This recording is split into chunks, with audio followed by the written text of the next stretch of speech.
जय हिंद दोस्तों, मैं हूं आपका दोस्त के बी और डेली करंट अफेयर्स के एक नए वीडियो में आप सभी का स्वागत है।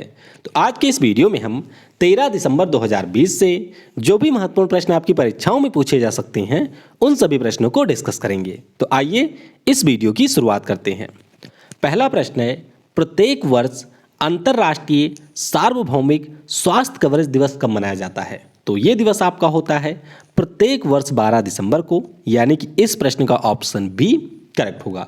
अब यह दिवस मनाया क्यों जाता है? तो वैश्विक स्तर पर जो भी दुनिया में लोग हैं उन सभी के पास में बेहतर स्वास्थ्य सुविधाओं तक पहुंच हो, इसी के बारे में लोगों को जागरूक करने के लिए 12 दिसंबर को यह दिवस मनाया जाता है। और जो वैश्विक संस्था है जिसका नाम है संयुक्त राष्ट्र यानी कि यूनाइटेड नेशन, इसके द्वारा वर्ष 2017 में international universal health coverage day को मनाए जाने की घोषणा की गई थी। तो ये आप ध्यान रखेंगे कि 12 दिसंबर को मनाया जाता है। अगर हम लोग इस वर्ष के थीम की बात करते हैं तो इस वर्ष की थीम है health for all protect everyone. क्या है? Health for all protect everyone इस वर्ष का विषय है। और इस वीडियो की जो पीडीएफ है वह आपको मिल जाएगी टेलीग्राम के ऊपर। तो टेलीग्राम के ऊपर आपको सर्च करना है केवी गुरुजी, जहां से आप इसके पीडीएफ को डाउनलोड कर सकते हैं। और वीडियो अगर आपको पसंद आता है तो इसे लाइक करने के साथ मैक्सिमम लोगों के साथ में शेयर करना बिल्कुल भी मत भूलिएगा। अगला प्रश्न है, वर्ष 2020 के लिए Ramanujan prize for young mathematician पुरस्कार से किसे सम्मानित किया जाएगा? तो ये पुरस्कार मिल रहा है इस वर्ष कैरोलिना अर्जो को। किसे? कैरोलिना अर्जो को ये पुरस्कार मिलेगा। अब थोड़ा सा आइए जानते हैं कैरोलिना अर्जो है कौन। तो ब्राजील देश का नाम आपने सुना होगा। इसका एक बहुत ही फेमस शहर है जिसका नाम है रियो डी जेनेरियो। इसे कई बार रियो डी जेनेरो के नाम से भी जाना जाता है। तो यहीं पर गणित का एक संस्थान है जिसका नाम है institute for pure and applied mathematics, और इसी की मैथमेटिशियन है डॉक्टर कैरोलिना अर्जो। और इन्हीं को Ramanujan prize for young mathematician पुरस्कार 2020 से सम्मानित किया जाएगा। अब थोड़ा सा बात करते हैं इस पुरस्कार के बारे में। तो पुरस्कार का नाम सुनकर के ही आपको पता चल गया होगा कि गणित के क्षेत्र में ये पुरस्कार दिया जाता है, और मुख्य रूप से बीजीय ज्यामिति के क्षेत्र में जिन गणितज्ञों के द्वारा योगदान दिया जाता है उन्हीं को इस पुरस्कार के लिए चुना जाता है। पुरस्कार देता कौन है? तो आपको ध्यान रखना है कि जो इसमें पैसा होता है वह हमारे यहाँ के विज्ञान और प्रौद्योगिकी विभाग के द्वारा दिया जाता है। पुरस्कार का जो विजेता होता है उसका चयन कौन करता है? तो international centre for theoretical physics और इंटरनेशनल मैथमेटिकल यूनियन के द्वारा यहाँ पर जो भी विजेता हमारे होते हैं उनका चयन किया जाता है। तो ध्यान रखिएगा, कैरोलिना अर्जो को इस वर्ष के Ramanujan prize for young mathematician पुरस्कार से सम्मानित किया जाएगा। गणित के क्षेत्र में ही एक पुरस्कार और मिलता है जिसका नाम है शास्त्र रामानुजम पुरस्कार।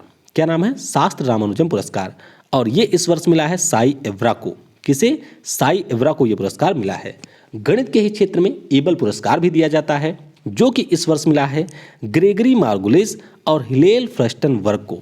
तो ये सारे पुरस्कार आपके लिए महत्वपूर्ण हैं, इनके बारे में आपको याद रखना है। अगला प्रश्न है, दिसंबर 2020 में जारी urban quality of life index 2020 में कौन सा शहर शीर्ष स्थान पर रहा है? तो ये जो रिपोर्ट है इसमें शीर्ष स्थान पर रहा है मुंबई, यानी कि इस प्रश्न का ऑप्शन ए करेक्ट होगा। तो पहले तो आपको ये ध्यान रखना है कि ये जो हमारी रिपोर्ट है उसे प्रिपेयर किया गया है आईआईटी बॉम्बे के द्वारा। किसने बनाया? आईआईटी बॉम्बे ने इस रिपोर्ट को बनाया, और रिपोर्ट में पहले स्थान पर रहा है मुंबई।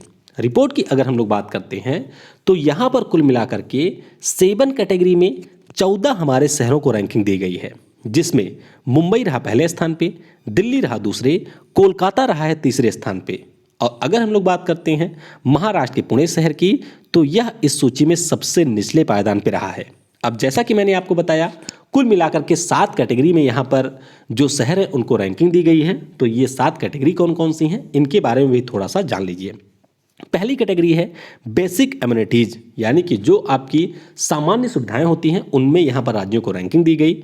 इकोनॉमिक डेवलपमेंट, यानी कि किस प्रकार का वहाँ पर आर्थिक विकास है, इसके ऊपर रैंकिंग दी गई। सेफ्टी एंड सिक्योरिटी, यानी कि सुरक्षा किस प्रकार की है उसके ऊपर रैंकिंग दी गई।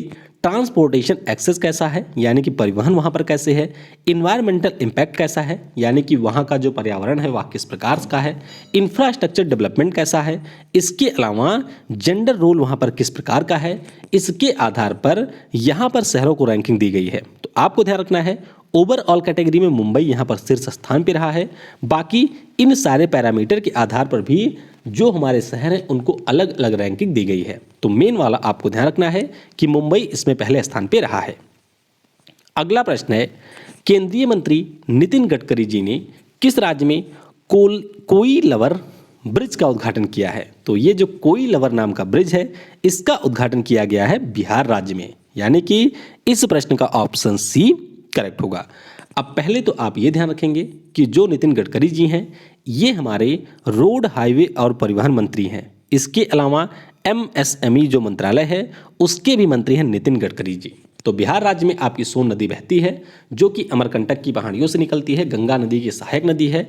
इसी के ऊपर कोइलवर ब्रिज का उद्घाटन नितिन गडकरी जी के द्वारा किया गया। ब्रिज की अगर हम लोग बात करते हैं तो इसकी लंबाई है टोटल 1.5 किलोमीटर। कितनी है? 1.5 किलोमीटर। और जब ये ब्रिज बन करके तैयार हो जाएगा तो NH यानी कि नेशनल हाईवे 922 और नेशनल हाईवे 30 के ऊपर जो कनेक्टिविटी होगी उसको और बेहतर इसके माध्यम से किया जाएगा।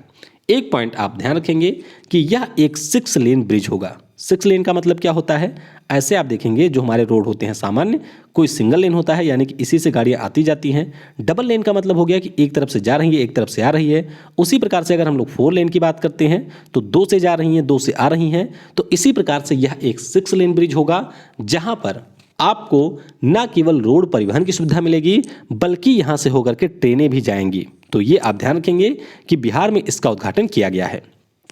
अगला प्रश्न है, दिसंबर 2020 में आयोजित 5वें भारत जल प्रभाव शिखर सम्मेलन का उद्घाटन किसने किया है? तो इसका उद्घाटन किया हमारे जो जल शक्ति मंत्रालय के राज्य मंत्री हैं रतन लाल कटारिया जी ने। तो इस प्रश्न का ऑप्शन बी करेक्ट होगा।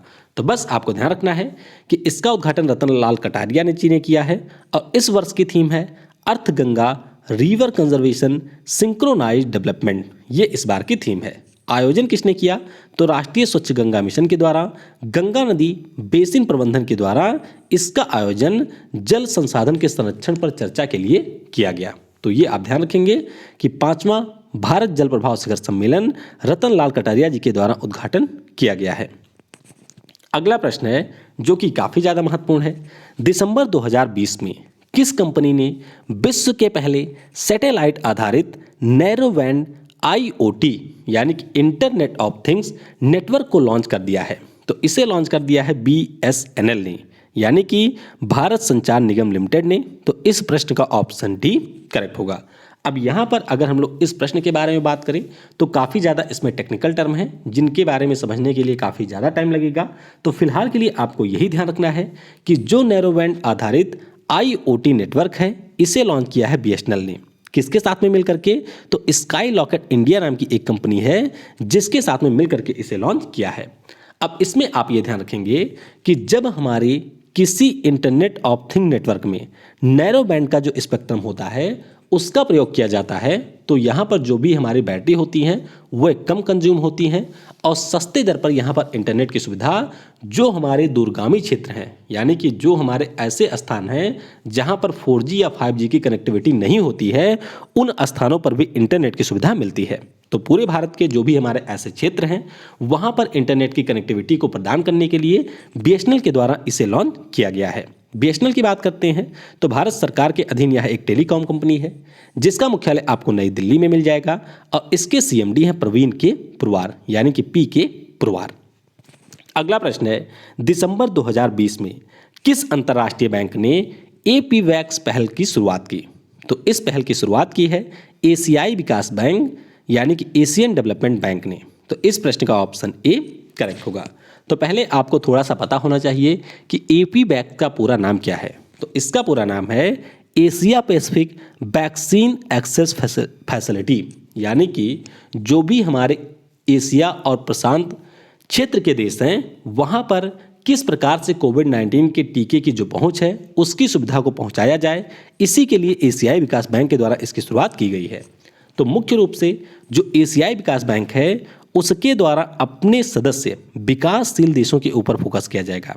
एशियाई विकास बैंक के बारे में आपको बता चुका हूं कि कुल मिलाकर के 68 इसमें मेंबर हैं। तो जो भी हमारे डेवलपिंग कंट्री हैं उनके लिए इस पहल की शुरुआत की गई है और इसके लिए एशियाई विकास बैंक के द्वारा $9 बिलियन की राशि भी दी गई है। यानी कि $9 बिलियन की राशि के साथ में एपी वैक्स पहल की शुरुआत एशियाई विकास बैंक के द्वारा की गई है। बाकी ये सारी चीजें मैं आपको कई बार पहले भी बता चुका हूं। अगला प्रश्न है, फिक्की इंडिया स्पोर्ट्स अवार्ड 2020 में किस खिलाड़ी को sports person of the year से सम्मानित किया गया? तो ये पुरस्कार मिल गया है 2 लोगों को। एक तो है हमारे रेसलर बजरंग पुनिया, दूसरी है एला वेनिल वलारिवन जो कि एक निशानेबाज हैं। तो इस प्रश्न का ऑप्शन सी करेक्ट होगा।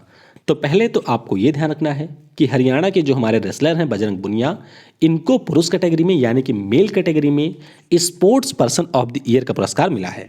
वहीं पर अगर हम लोग एला वेनिल वलारिवन की बात करते हैं तो इनको फीमेल कैटेगरी में sports person of the year का अवार्ड मिला है। आप एक चीज़ और ध्यान रखेंगे कि जो मध्य प्रदेश राज्य है उसको खेल को बढ़ावा देने के लिए सर्वश्रेष्ठ राज्य का पुरस्कार मिला है और ये प्रश्न पिछले साल पूछा गया था। यानी कि जब पिछले साल पुरस्कार मिला था तो इसके बारे में भी आपको याद रखना है। और अगर हम लोग बात करते हैं कि निजी क्षेत्र की सबसे बेस्ट स्पोर्ट कंपनी कौन सी रही तो वह आपकी है टेनविक स्पोर्ट जो कि अनिल कुंबले की एक कंपनी है।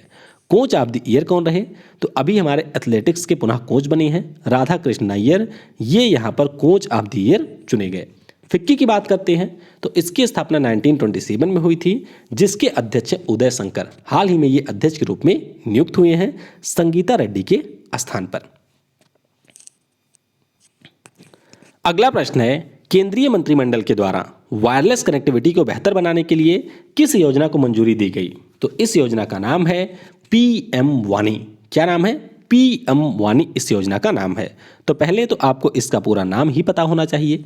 पूरा नाम है प्राइम मिनिस्टर यानी कि प्रधानमंत्री वाईफाई एक्सेस नेटवर्क इंटरफेस। ये इस योजना का पूरा नाम है। योजना क्या होगी? तो योजना के अंतर्गत जो भी हमारे सार्वजनिक स्थान होते हैं वहाँ पर फ्री वायरलेस इंटरनेट प्रोवाइड कराने के लिए वाईफाई हॉट स्पॉट लगाए जाएंगे। वाईफाई हॉट स्पॉट जैसे अगर आप लोग किसी मेजर सिटी में रहते होंगे तो वहाँ पर आपने देखा होगा कि कुछ ऐसे स्थान होते हैं जहाँ पर अगर आप लोग जाएं तो मुफ्त इंटरनेट का मजा उठा सकते हैं। तो इसी प्रकार से यहाँ पर पीएम वानी नाम की एक योजना शुरू की गई है केंद्र सरकार के द्वारा और इस योजना का लक्ष्य है कि हमारे देश में जो भी सार्वजनिक स्थान है वहाँ पर फ्री वायरलेस इंटरनेट की सुविधा वाईफाई हॉट स्पॉट के माध्यम से दी जाए। अगला प्रश्न है, दिसंबर 2020 में यूनिसेफ की स्थापना दिवस को यूनिसेफ दिवस के रूप में कब मनाया गया? तो यूनिसेफ दिवस मनाया जाता है प्रत्येक वर्ष 11 दिसंबर को। यानी कि इस प्रश्न का ऑप्शन भी करेक्ट होगा। तो आपको पहले ये ध्यान रखना है कि जो हमारे यहाँ की संयुक्त राष्ट्र महासभा है यानी कि यूनाइटेड नेशन जनरल असेंबली है उसके द्वारा 11 दिसंबर 1946 को इसकी स्थापना की गई थी। स्थापना किस लिए की गई थी? इसलिए स्थापना की गई थी कि जो हमारा सेकेंड वर्ल्ड वॉर हुआ था यानी कि द्वितीय विश्व युद्ध हुआ था उस दौरान बहुत सारे बच्चे प्रभावित हुए थे। तो उन बच्चों के स्वास्थ्य, उनके पोषण और उनकी शिक्षा के लिए यहाँ पर संयुक्त राष्ट्र अंतर्राष्ट्रीय बाल आपातकालीन कोष का गठन किया गया था। इसका नाम क्या है? तो इसका नाम था उस समय United nation international children emergency कोष। हालांकि बाद में इसके नाम से जो अंतर्राष्ट्रीय शब्द है उसको हटा दिया गया। तो ध्यान रखिएगा, अब इसके नाम में भले आपको आई मिलेगा लेकिन जो इसका पूरा नाम है वह आपका है United Nations children emergency fund. मुख्यालय आपको मिल जाएगा अमेरिका के न्यूयॉर्क में और इसकी वर्तमान में एग्जीक्यूटिव डायरेक्टर हैं हेनरिटा एस फोर। तो इनका नाम भी आप ध्यान रखेंगे, मुख्यालय तो आपको याद रखना ही है। अगला प्रश्न है, दिसंबर 2020 में आयोजित अंतर्राष्ट्रीय भारती महोत्सव का उद्घाटन किसने किया है? तो इसका उद्घाटन किया पीएम नरेंद्र मोदी ने। तो इस प्रश्न का ऑप्शन डी करेक्ट होगा। तो ध्यान रखिएगा कि हाल ही में जो अंतर्राष्ट्रीय भारती महोत्सव का आयोजन किया गया इसका उद्घाटन पीएम ने किया और इसमें पीएम के द्वारा संबोधन भी किया गया। आयोजन कहाँ पर हुआ? तो आयोजन इसका हुआ तमिलनाडु में। तमिलनाडु के एक हमारे कवि थे जिनका नाम था सुब्रमण्यम भारती। इनका नाम आपने सुना होगा।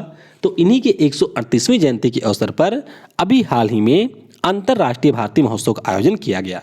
तो भारतीय महोत्सव के दौरान भारतीय पुरस्कार भी दिया जाता है और इस बार यह पुरस्कार मिला है सेनी विश्वनाथन को। कौन? एक प्रसिद्ध लेखक हैं जिनका नाम है सेनी विश्वनाथन। तो इनको 2020 के भारतीय पुरस्कार से सम्मानित किया गया है। अगला प्रश्न है, हाल ही में प्रकाशित पुस्तक जिसका नाम है Dharma decoding the epics for a meaningful life, तो इसके लेखक कौन है? तो इस पुस्तक को लिखा है अमीश त्रिपाठी ने। किसने? अमीश त्रिपाठी के द्वारा ये पुस्तक लिखी गई है, यानी कि इस प्रश्न का ऑप्शन ए करेक्ट होगा। तो अमीश श्रीवास्तव जो कि एक बहुत ही प्रसिद्ध लेखक हैं, कई सारी पुस्तकें इनके द्वारा लिखी गई। तो अभी हाल ही में इन्होंने अपनी बच्ची यानी कि बहन के साथ में मिल करके, बहन का नाम है भावना राय, तो इनके साथ में मिल करके Dharma decoding the epics for a meaningful life नाम का एक पुस्तक को लिखा है। पुस्तक की अगर हम लोग बात करते हैं तो यह एक प्रकार का उपन्यास है जिसमें जो हमारा महाभारत है इनके द्वारा लिखी गई पुस्तक शिवा ट्रायोलॉजी है, रामचंद्र सीरीज है। तो इसके जो भी आपके प्रैक्टिकल फिलॉसफी है उसके एग्जाम्पल को शामिल करके इस पुस्तक को लिखा गया है। तो ध्यान रखेंगे लेखक इसके हैं अमीश त्रिपाठी। अमीश त्रिपाठी की बात करते हैं तो बहुत सारी पुस्तकें इनके द्वारा लिखी गई है, जिनमें से कुछ प्रमुख पुस्तकें आपके सामने यहाँ पर लिखी गई हैं। पहली पुस्तक है legend of Suheldev the king who saved India, तो ये पुस्तक पिछले साल ही लिखी गई थी। Ravan the enemy of Aryavarta, ये पुस्तक भी पिछले साल की है। और एक इनकी प्रसिद्ध पुस्तक है जिसका नाम है द इमोर्टल ऑफ मेलुहा। तो ध्यान रखिएगा ये सारी पुस्तकें अमीश त्रिपाठी के द्वारा लिखी गई है। निधि वढेरा ने अभी एक पुस्तक लिखी है जिसके बारे में मैंने आपको कल बताया था, तो उसका नाम नीचे कमेंट में आपको बताना है। शशि थरूर की बात करते हैं तो इनके द्वारा एक पुस्तक लिखी गई है द बैटल ऑफ बिलोंगिंग, तो इस पुस्तक का नाम भी आप यहाँ पर ध्यान रखेंगे। अगला प्रश्न है, स्वास्थ्य व परिवार कल्याण मंत्रालय ने कोविड-19 वैक्सीन की डिलीवरी को मॉनिटर करने के लिए किस नाम से एक ऐप विकसित किया? तो ये जो आपका ऐप है इसका नाम है कोविन। क्या नाम है? कोविन इस ऐप का नाम है और इसे डेवलप किया है ministry of health and family welfare ने। तो इस प्रश्न का ऑप्शन सी करेक्ट होगा। अब कोविन नाम का जो ये ऐप है ये काम क्या करेगा? तो इस ऐप के माध्यम से जब हमारे यहाँ पर कोरोना वायरस की वैक्सीन आ जाएगी तो उस वैक्सीन की रियल टाइम निगरानी की जाएगी, यानी कि कहाँ पर वैक्सीन है, किसके पास में पहुँच रही है, क्या आपके पास में वैक्सीन पहुँचेगी, कब तक पहुँचेगी, इन सभी के बारे में मॉनिटरिंग इस ऐप के माध्यम से की जाएगी। तो ध्यान रखिएगा स्वास्थ्य और परिवार कल्याण मंत्रालय के द्वारा इसे डेवलप किया गया है। स्वास्थ्य और परिवार कल्याण मंत्री कौन है? तो डॉक्टर हर्षवर्धन जी इसके मंत्री हैं। अगला प्रश्न है, केंद्रीय गृह राज्य मंत्री जी किशन रेड्डी जी ने किस शहर में राष्ट्रीय दिव्यांग सशक्तिकरण केंद्र का उद्घाटन किया? तो इसका उद्घाटन किया गया तेलंगाना की राजधानी हैदराबाद में, यानी कि इस प्रश्न का ऑप्शन ए करेक्ट होगा। तो पहले तो आप ये ध्यान रखेंगे कि तेलंगाना की राजधानी हैदराबाद में एक स्थान है जिसका नाम है हाकिमपेट, और हाकिमपेट स्थान में सीआरपीएफ का ग्रुप सेंटर मिलेगा जहां पर इसका उद्घाटन किया गया है। तो आप ध्यान रखेंगे कि जो हमारे यहाँ पर सीएपीएफ होता है, यानी कि सेंट्रल आर्म पुलिस फोर्स, जिसमें आपके सीआरपीएफ, बीएसएफ, आईटीबीपी जैसे हमारे अर्धसैनिक बल शामिल होते हैं, इनके जो भी जवान युद्ध के दौरान किसी भी तरह से दिव्यांग हो गए थे, यानी कि जिसके कारण वे आर्मी में अपनी सेवाएं नहीं दे सकती हैं, उनके कौशल विकास के लिए और उनके रिहेबिलिटेशन के लिए यहाँ पर राष्ट्रीय दिव्यांग सशक्तिकरण केंद्र का उद्घाटन किया गया है। तो आप इसके बारे में ध्यान रखेंगे कि हैदराबाद में उद्घाटन इसका हुआ है। अगला प्रश्न है, किस राज्य की सरकार ने अपनी तरह के पहले भूमि सर्वेक्षण के लिए सर्वे ऑफ इंडिया के साथ में समझौता किया? तो ये समझौता किया है आंध्र प्रदेश की सरकार ने, यानी कि इस प्रश्न का ऑप्शन सी करेक्ट होगा। तो पहले मैं आपको बताता हूं आंध्र प्रदेश की सरकार की एक योजना का नाम क्या है? तो इस योजना का नाम है, थोड़ा सा अटपटा सा नाम है, पढ़ लीजिएगा आप लोग, वाईएसआर जगनन्ना शाश्वत भू हक्कू भू रक्षा पथकम। क्या नाम है? वाईएसआर जगनन्ना शाश्वत भू हक्कू भू रक्षा पथकम, ये इस योजना का नाम है। और इसी योजना के अंतर्गत यहाँ पर लैंड सर्वे प्रोजेक्ट को लागू करने के लिए सर्वे ऑफ इंडिया के साथ में आंध्र प्रदेश की सरकार ने समझौता किया है। तो ये होगा क्या, यानी कि इसके अंतर्गत होगा क्या? तो इसके अंतर्गत जो आंध्र प्रदेश की सरकार है वह 21 दिसंबर 2020 से लेकर के 2023 के बीच में 3 चरणों में एक सर्वे आयोजित करेगी। और इस सर्वे के द्वारा जो भी आपके आंध्र प्रदेश के लोग हैं उनके पास में जो भूमियां हैं, चाहे वह घर की भूमियां हो या फिर रियल एस्टेट की भूमियां हो या फिर एग्रीकल्चर का लैंड हो, उन सभी का सर्वे किया जाएगा।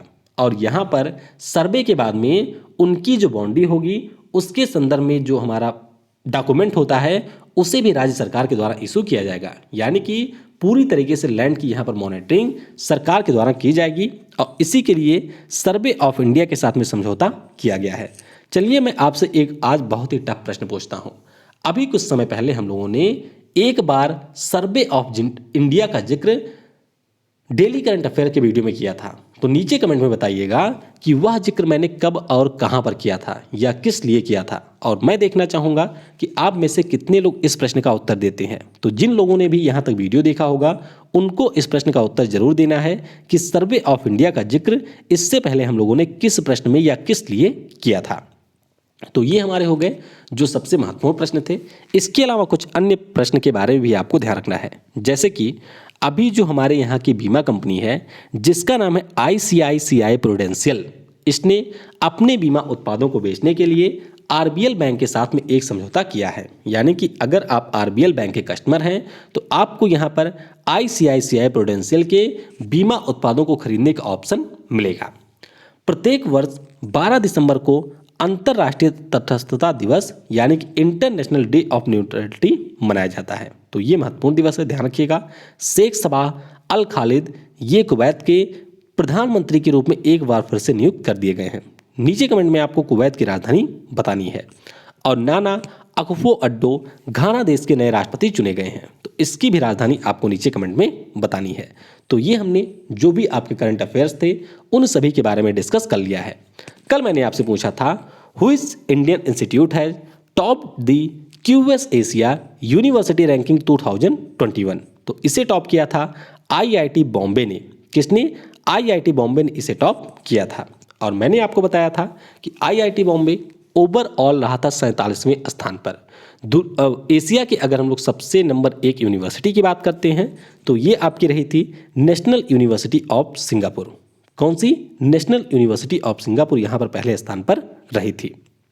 आज के वीडियो से आपके लिए प्रश्न है, दिसंबर 2020 में किस देश ने अपने सार्वजनिक क्षेत्र को कार्बन न्यूट्रल बनाने की घोषणा की है? यानी कि in December 2020 which country announce to make its public sector carbon neutral? तो ये आपको नीचे कमेंट में बताना है। बाकी वीडियो आपको कैसा लगा ये भी नीचे कमेंट में आप बता सकते हैं। और आज शाम की जो वीडियो होगी उसमें हम लोग बेस्ट 1000 प्रश्नों के भाग 5 को डिस्कस करेंगे, तो वह वीडियो भी आपके लिए महत्वपूर्ण होगी। तो अगर आप चाहें तो उस वीडियो को भी देख सकते हैं। Thanks for watching. जय हिंद, जय भारत। और सबसे जरूरी, पढ़ेगा भारत तो बढ़ेगा भारत।